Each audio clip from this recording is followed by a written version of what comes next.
नमस्कार. महाराष्ट्र गट क सेवा संयुक्त पूर्व परीक्षा 2026 म्हणजेच तलाठी AMVI साठी आपण अभ्यास करत आहोत. नामदार गोपाळकृष्ण गोखले यांच्या कार्याबाबत खालील विधान वाचून अचूक पर्यायांची निवड करा असा प्रश्न आहे. हा प्रश्न आपल्याला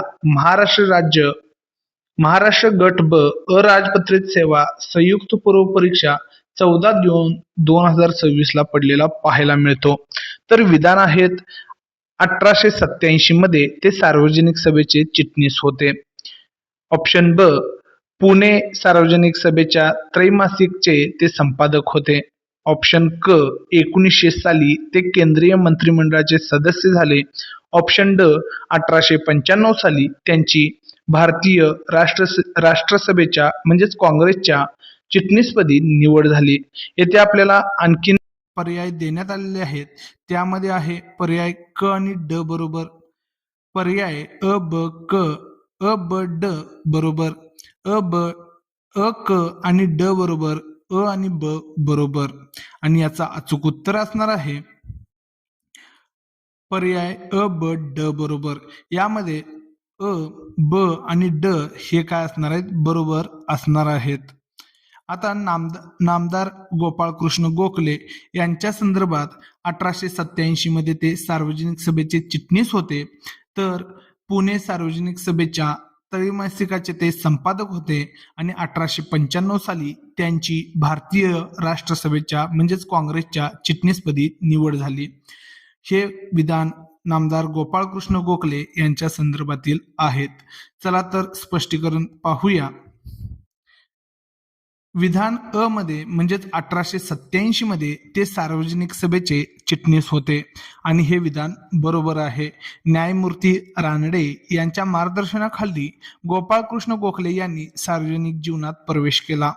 1887 मध्ये त्यांची पुणे सार्वजनिक सभेच्या सचिव म्हणजे चिटणीस यापदी निवड झाली होती. त्यांनी सुमारे 2 दशके या सभेसाठी कार्य केले. तर ऑप्शन ब पुणे सार्वजनिक सभेच्या त्रैमासिकाचे ते संपादक होते आणि हे देखील विधान बरोबर आहे. पुणे सार्वजनिक सभेमार्फत प्रसिद्ध होणाऱ्या क्वार्टरली जर्नल ऑफ पुणा सार्वजनिक सभा या इंग्रजी त्रैमासिकाचे संपादन गोखले यांनी काही वर्ष केले. यात त्यांनी भारतातील आर्थिक समस्या, ब्रिटिश सरकारच्या धोरणावर महत्वपूर्ण लेख लिहिले होते. चला तर विधान क पाहिल्यास हे इनकरेक्ट आहे. 1900 साली ते केंद्रीय कायदेमंडळाचे सदस्य झाले, हे विधान चूक आहे. तर 1899 मध्ये त्यांची निवड बॉम्बे लेजिस्लेटिव्ह काउन्सिल म्हणजेच मुंबई प्रांतिक कायदेमंडळावर झाली होती. ते 1900 साली नाही तर 1899 साली तेही मुंबई प्रांतिक कायदेमंडळ म्हणजेच बॉम्बे लेजिस्लेटिव्ह काउन्सिलवर. तर 1901 मध्ये म्हणजेच 20 डिसेंबर 1901 रोजी त्यांची निवड इम्पेरियल लेजिस्लेटिव्ह काउन्सिल म्हणजेच केंद्रीय कायदेमंडळ 1 वर्षाचा बघा इथं आपल्याला ऑप्शनमध्ये आणि ह्या स्पष्टीकरणामध्ये फरक पाहायला मिळतो. म्हणजेच इम्पेरियल लेजिस्लेटिव्ह काउन्सिलचे जे सदस्य म्हणून ते झाले ते 20 डिसेंबर 1909 साली झाले होते. सर फिरोजशाह मेहता यांनी राजीनामा दिल्यानंतर त्यांना लेजिस्लेटिव्हचे म्हणजे केंद्रीय कायदेमंडळाचे सदस्य म्हणून नेमणूक करण्यात आली होती. त्यामुळे 1900 हे वर्ष चुकीचं आहे. विधान ड पाहिल्यास 1895 साली त्यांची भारतीय राष्ट्रसभेच्या म्हणजेच काँग्रेसच्या चिटणीसपदी निवड झाली आणि हे विधान बरोबर आहे. 1895 मध्ये पुण्यात पार पडलेल्या भारतीय राष्ट्रीय काँग्रेसच्या 11व्या अधिवेशनाचे गोखले हे संयुक्त चिटणीस होते.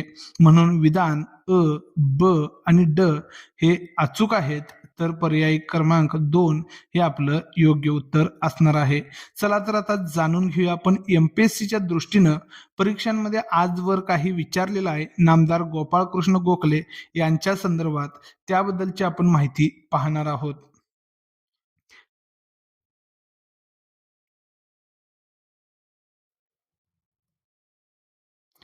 बघा इथं संस्थात्मक कार्य त्यांचं जर बघायला गेलं तर भारत सेवक समाज मग याबद्दल जर पाहिलं तर 12 जून 1905 रोजी पुण्यामध्ये याची स्थापना त्यांनी केली होती.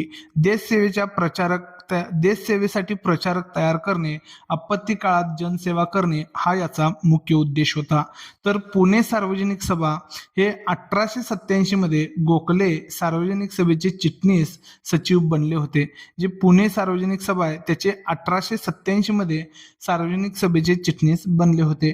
डेक्कन एज्युकेशन सोसायटी आज देखील आपण हे बघतो, तर ते 1891 ते 1898 या दरम्यान त्यांनी डेक्कन एज्युकेशन सोसायटीचे सेक्रेटरी म्हणून कार्यरत होते. तर फर्ग्युसन कॉलेज, त्यांनी या कॉलेजमध्ये प्राध्यापक नंतर प्राचार्य म्हणून सेवा बजावलेली आहे. वृत्तपत्रे आणि लेखन यांच्याबद्दल बोलायचं तर सुधारक हे गोपाळ गणेश आगरकर यांच्या सुधारक या वृत्तपत्राच्या इंग्रजी विभागाचे संपादन गोखले सांभाळत असत. तर द हितवादी हे 1911 मध्ये नागपूर येथून हे इंग्रजी दैनिक वृत्तपत्र त्यांनी स्वतः चालू केलं होतं. पुणे सार्वजनिक सभेचे त्रैमासिक म्हणजेच जे क्वार्टरली जर्नल ऑफ पुणा सार्वजनिक सभा याचे संपादन त्यांनी केलं होतं. आणि मराठा लोकमान्य टिळकांनी मराठा इंग्रजी वृत्तपत्रातही त्यांनी काही काळ लेखन केलं आहे. जे लोकमान्य टिळकांनी चालू केलं होतं मराठा नावाचं इंग्रजी वृत्तपत्र, त्यामध्ये त्यांनी काही काळ लेखन केलेलं आहे. पुढे पाहूयात राजकीय आणि कायदे मंडळातील कार्य याच्याबद्दल बोलायचं तर बॉम्बे लेजिस्लेटिव्ह काउन्सिलचे ते सदस्य होते. 1899 मध्ये त्यांची येथे निवड झाली होती, ज्याला मराठीमध्ये आपण मुंबई प्रांतिक कायदे मंडळ म्हणतो. इम्पेरियल लेजिस्लेटिव्ह काउन्सिल म्हणजे केंद्रीय कायदे मंडळ, आणि याचे जे सदस्य ते 1901 मध्ये त्यांची निवड झाली होती, ज्यावेळी सर फिरोजशाह मेहता यांनी राजीनामा दिला होता. त्या म्हणजेच आपल्याला हा प्रश्न याच ऑप्शनवर पडलेला होता. अर्थसंकल्पावरील भाषणं पाहिली तर त्यांनी केंद्रीय कायदे मंडळात अर्थसंकल्पावर एकूण 12 प्रभावी भाषणे केली. 1906च्या अर्थसंकल्पावरील भाषण ऐकून व्हाईसरॉय लॉर्ड मिंटो यांनी असे भाषण इंग्लंडच्या पार्लमेंट ही मध्येही क्वचितच ऐकायला मिळते असे अभिप्राय दिला होता. बघा, अर्थसंकल्पावरील जे भाषणं आहेत त्यामध्ये त्यांनी केंद्रीय कायदे मंडळामध्ये अर्थसंकल्पावर एकूण 12 प्रभावी भाषणे केली होती. एकूण 12 प्रभावी भाषणे केली होती आणि 1906च्या अर्थसंकल्पावरील भाषण ऐकून व्हाईसरॉय लॉर्ड मिंटो यांनी असे भाषण इंग्लंडच्या पार्लमेंटमध्येही क्वचितच ऐकायला मिळते असा अभिप्राय दिला होता. चला पुढे पाहूयात मोर्ले मिंटो सुधारणा. यामध्ये या सुधारणांचा मसुदा तयार करण्यात गोखले यांची महत्वपूर्ण भूमिका होती. प्राथमिक शिक्षण विधेयक, कायदे मंडळात मोफत आणि सक्तीच्या प्राथमिक शिक्षणाचा प्रस्ताव मांडणारे ते भारतीय पहिले नेते होते आणि त्यांनी प्राथमिक शिक्षण विधेयक मांडलेलं आहे. कायदे मंडळात मोफत आणि सक्तीच्या प्राथमिक शिक्षणाचा प्रस्ताव त्यांनी मांडलेला होता. पुढे बघा, वेल्बी कमिशन 1897 साली ब्रिटिशांद्वारे भारतातील संपत्तीच्या होणाऱ्या शोषणाची आणि लष्करी खर्चाची चौकशी करण्यासाठी लॉर्ड वेल्बी यांच्या अध्यक्षतेखाली हा आयोग नेमण्यात आला होता. या आयोगासमोर गोखले यांनी साक्ष दिली होती आणि ती अत्यंत गाजलेली आहे. काँग्रेस अधिवेशन 1905 सालचं वाराणसी म्हणजेच बनारस या ठिकाणी हे अधिवेशन झालेलं होतं. भारतीय राष्ट्रीय काँग्रेसच्या 21व्या अधिवेशनाचे ते अध्यक्ष होते.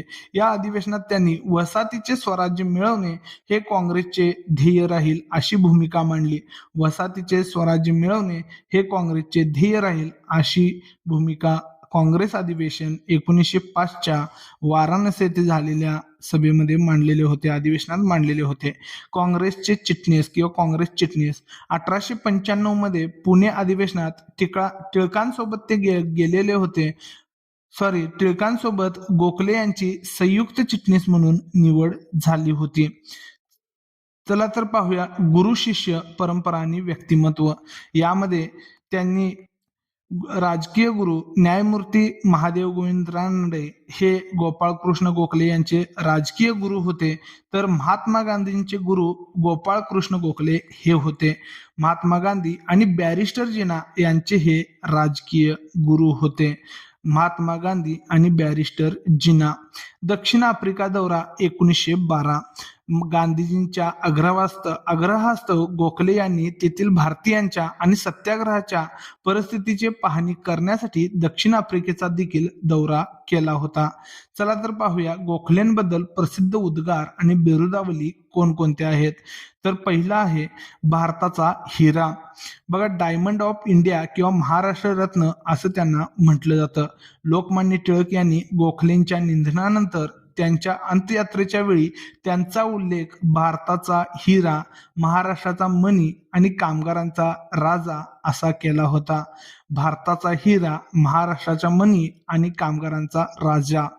महाराष्ट्राचे सॅक्रेटिस. बघा, गोखले यांना महाराष्ट्राचे सॅक्रेटिस म्हणून ओळखले जाते किंवा संबोधले जाते. CY चिंतामणी यांचे जे विधान आहे बघा, ते गोखले बोलू लागले की आपल्या पुढे गुलाब पुष्पांचा सडा पडतो. गोखले बोलू लागले की आपल्या पुढे गुलाब पुष्पांचा सडा पडू लागतो किंवा पडतो, असे CY चिंतामणी यांचे हे विधान होतं. सर ग्रे यांचं विधान पहा. गोखलेंशिवाय अर्थसंकल्पावरील चर्चा म्हणजे शेक्सपियरचे हॅम्लेट हे नाटक प्रिन्स ऑफ डेन्मार्क शिवाय पाहण्यासारखे आहे. सर ग्रे यांनी हे विधान केलेलं आहे.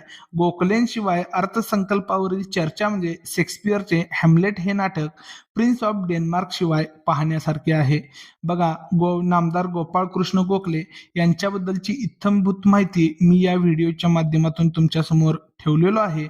तुम्हाला हा व्हिडिओ कसा वाटला हे नक्की कमेंट करा. असेच व्हिडिओ पाहण्यासाठी सबस्क्राईब करायला विसरू नका. भेटूया एका नवीन व्हिडिओमध्ये.